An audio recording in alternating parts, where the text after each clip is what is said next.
బొజ్జ దశరథరామరెడ్డి, అధ్యక్షులు రాయలసీమ సాగునీటి సాధన సమితి. సిద్ధేస్తన మలుగు ప్రజా శంకుస్థాపన జరిగి కరెక్ట్గా 10 సంవత్సరాలైంది. 10వ వార్షికోత్సవ కార్యక్రమాన్ని ఈ నెల మే 31న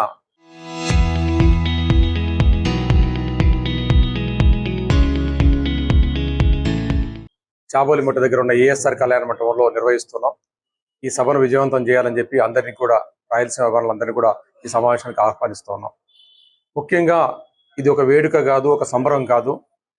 ఉద్యమ చరిత్ర లేని రాయలసీమలో సిద్ధేశ్వర మలుగు ద్వారా ఒక ఉద్యమాన్ని నిర్మించడం జరిగింది. అది సువర్ణాక్షరాలతో లిఖించే ఉద్యమం. ఆ ఉద్యమ స్ఫూర్తితోనే అనేక కార్యక్రమాలు 10 సంవత్సరాలుగా జరుగుతూ ఉన్నాయి. రాయలసీమలో చాలా మందికి ఒక భావన ఉంది, మనకు నీటి హక్కులు లేవు, నీళ్లు లేవు అన్న భావన ఉంటే, మనకు నీళ్లు ఉన్నాయి, నీటి హక్కులు ఉన్నాయన్న భరోసాను ఈ 10 సంవత్సరాల కాలంలో మనం కల్పించాం. ఆ దిశగా అనేక కార్యక్రమాలు కూడా మనం చేపట్టాం. బచావ్ ట్రిబ్యునల్ ఏ హక్కులు ఇచ్చింది, రాష్ట్ర విభజన చట్టం ఏ హక్కులు ఇచ్చింది, శ్రీశైలంలో మనకు ఏ హక్కులు ఉన్నాయనేది చాలా పునరుద్ధరిస్తూ, రాష్ట్ర విభజన చట్టంలో 4 ప్రాజెక్టులకు అనుమతులు ఇస్తే అనుమతి లేని ప్రాజెక్టులు అని చెప్పి ప్రభుత్వాలు డిక్లేర్ చేసిన సందర్భంలో ఏ రాజకీయ పార్టీ, ఏ ప్రజాస్వామికవాది, ఏ మాజీ మంత్రులు, ఎవరు ఏ రాజకీయ పార్టీ మాట్లాడినప్పుడు కేవలం రాయలసీమ సాగునీటి సాధన సమితి ప్రజా సంఘాలను కూడగట్టుకొని ఆ 4 ప్రాజెక్టులకు అనుమతులు తీసుకొచ్చింది.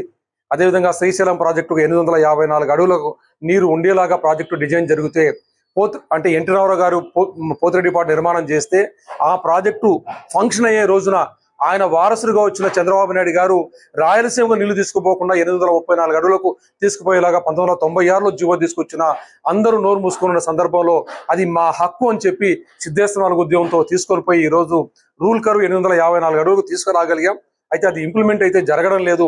ఇంప్లిమెంట్ దశగా జరగాలంటే ఈ ఉద్యమం మరింత ముందుకు పోవాల్సిన అవసరం ఉంది.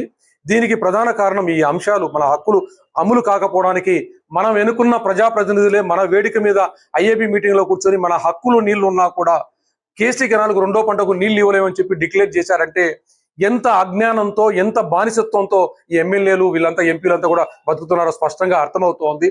మరి ఇక్కడ శ్రీశైలంలో చాలా స్పష్టంగా ఉంది, 854 అడుగుల కనీస నీటి మట్టం పెట్టాలి.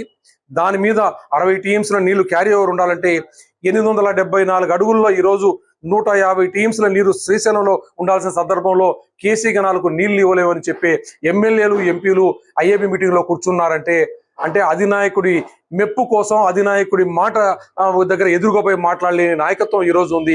ఈ పార్టీలన్నీ కూడా, అది జగన్ పార్టీ కావచ్చు, లేదా చంద్రబాబు నాయుడు పార్టీ కావచ్చు, లేదా బీజేపీతో కూడుకున్న ఎన్డీఏ ప్రభుత్వం కావచ్చు, వీళ్ళందరూ కూడా డబ్బులు సంపాదించుకోవడం, ఆస్తులు సంపాదించుకోవడం, రాజకీయం చేసుకోవడం, రాష్ట్రాల్లో వాళ్ళ ప్రభుత్వాలను ఏర్పాటు చేసుకోవడం తప్పిస్తే ఈ ప్రజల సంక్షేమం అనేది పట్టలేదన్నది 12 సంవత్సరాలు స్పష్టంగా అర్థమవుతుంది. దానికి నిలువెత్తు నిదర్శనాలు మన దగ్గర కనబడుతున్నాయి. అలగనూరు రిపేర్ జరగడం 10 సంవత్సరాలైనా దాని రిపేర్కి డబ్బులు ఇవ్వలేని పరిస్థితి ఒకవైపు కనపడుతోంది. అదేవిధంగానే గోరుకల్లు రిజర్వాయర్కు డబ్బులు ఇచ్చాం, చేస్తాం అని చెప్పి ప్రకటన చేసి కోర్టులో కేసులు వేసుకొని దాన్ని హ్యాపీగా కూర్చున్నారు.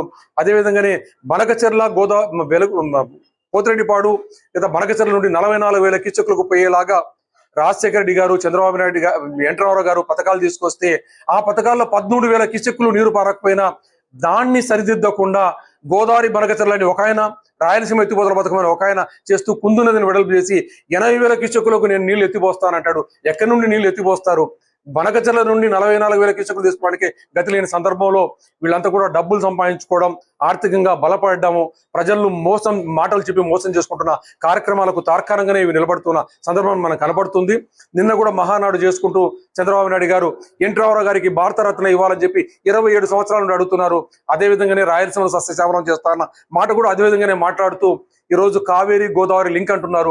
కావేరీ గోదావరి లింక్ లో రాయలసీమకు ఒక్క టీఎంసీ నీళ్లు అదనంగా ఇచ్చే పథకం ఏమన్నా ఉందా? మీరు చెప్పండి. దాని గురించి మాట్లాడకుండా ప్రజలను మభ్యపరిచే కార్యక్రమం, ప్రజల్ని మభ్యపరిచమే కాకుండా ఎన్టీ రామారావు కుటుంబాన్ని కూడా మభ్యపరిచే కార్యక్రమం చేస్తున్న చంద్రబాబు నాయుడు గారు ఒకవైపు ఉంటే, రాజశేఖర రెడ్డి గారిని మభ్యపరిచేలాగా రాయలసీమ ఎత్తిపోతల తీసుకొస్తున్న జగన్ రెడ్డి పార్టీ ఉంటూ 12 సంవత్సరాల్లో ఈ పార్టీలన్నీ కూడా రాయలసీమకు నాశనం చేసిన దిశలో ఈ రోజు ఆల్టర్నేటివ్ ప్రభుత్వాలు రావాలి, ఆల్టర్నేటివ్ రాజకీయ నాయకత్వం రావాలనే దిశగా ఒక బీజం నాటడం కోసం, ఆ వైపు ఆలోచన చేయడం కోసం ఈ మహాసభను 10వ వార్షికోత్సవ కార్యక్రమానికి నాంది పలుకుతున్నాం.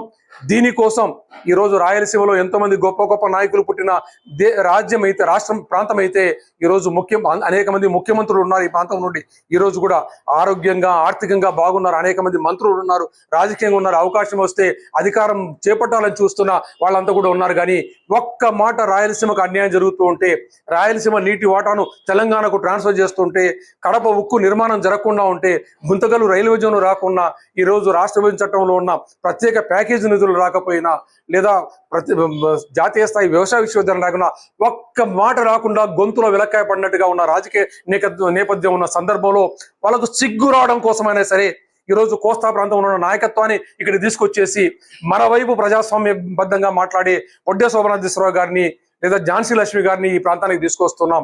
ఈ ప్రాంత సమస్యల గురించి మాట్లాడాలనుకుంటున్నాం. ఆ ప్రాంతంలో కూడా కొన్ని సమస్యలు ఉన్నాయి, ఉత్తరాంధ్ర కూడా సమస్యలు ఉన్నాయి.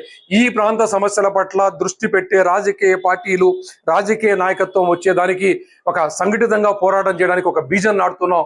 ఇప్పటికైనా సరే ఈ కార్యక్రమాల్లో మనం ఈ పార్టీలు నమ్ముకొని వాళ్ళ వెనకాల పోతే గొర్రెతో అక్కడ బెత్తడే అన్నట్టుగానే మన పరిస్థితి ఉంటుంది. ఏ మార్పు జరగదనేది స్పష్టంగా అర్థమవుతున్న సందర్భంలో ఈ సమావేశాన్ని విజయవంతం చేయండి.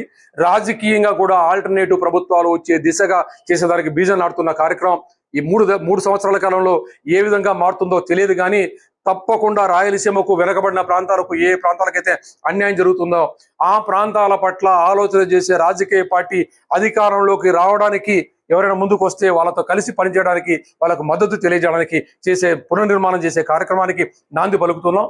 ఇలాంటి రాయలసీమ చరిత్రనే మార్చి సువర్ణాక్షరాలతో ముందుకు పోయే దిశగా చేస్తున్న ఈ కార్యక్రమంలో ప్రజలందరూ కూడా పెద్ద ఎత్తున పాల్గొనాలని చెప్పి కోరుకుంటున్నాం.